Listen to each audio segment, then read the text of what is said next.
আমাদের বাংলাদেশে থেকে কোনোদিনও এই তেলের সংকট কোনোদিনও ফুরাবে না। ঘটনা হচ্ছে, আমি এখন অবস্থান করছি আমাদের বগুড়া জেলা গাবতলী থানা সন্ধ্যাবাড়ি স্ট্যান্ডে ফিলিং স্টেশনে এই তেলের পাম্পে। আপনারা কিন্তু জানেন আমাদের বাংলাদেশে এই তেলের সংকট, তারপরে হচ্ছে ডিজেলের সংকট। এটা কিন্তু সংকট না, এটা কিছু অসাধু মানুষের জন্য আমাদের এই বাংলাদেশে এই সংকট। যাদের লাগবে ভাই তারাও নিচ্ছে, যাদের লাগবে না তারাও মনে করেন যে নিচ্ছে। এখন ঘটনা হচ্ছে এর ভুক্তভোগী কিন্তু আমরা সাধারণ জনগণ, সাধারণ মানুষেরা। তার কারণ যারা দিনে 200 টাকারও তেল তুলতো না তারা পর্যন্ত কিন্তু বারবার তেল উঠায়া রাস্তাঘাটে বিক্রি করতেছে হিউজ পরিমাণ দামে।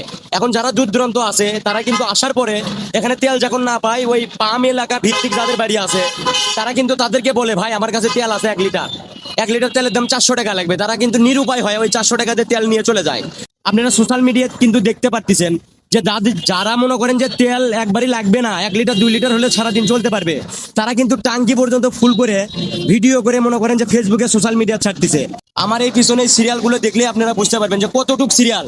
এটা কিন্তু কিছু মানুষের জন্য, এই সাধারণ পাবলিকেরা কিন্তু, সাধারণ জনগণেরা কিন্তু ভুক্তভোগী। আমার মতো সবাই কিন্তু নিম্ন আয়ের মানুষ আছে যারা কিন্তু সরকারি বেসরকারি চাকরি করে। এরা ভাই মাছ শেষে 15-20 হাজার টাকা আমাদের বগুড়া জেলাতে ভাই বেতন পায়।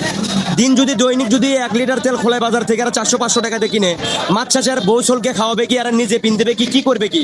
এই যে এই মানুষগুলো দেখে কি ভাই দয়া মায়া লাগে না? আপনাদের বৌসল আছে, তাদের কি ভাই বিবি বাচ্চা বাসায় নাই? এই যে দেখেন রাতের পরে রাত বসে আছে, এখন বাজে রাতের 12টা।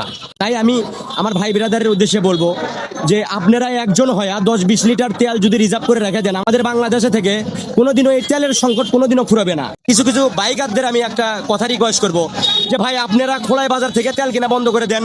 অটোমেটিক দেখবেন যারা অসাধু আছে, যারা তেল নামায়া রাস্তাঘাটে বিক্রি করতেছে, তারা কিন্তু অটোমেটিক ঠিক হয়ে যাবে।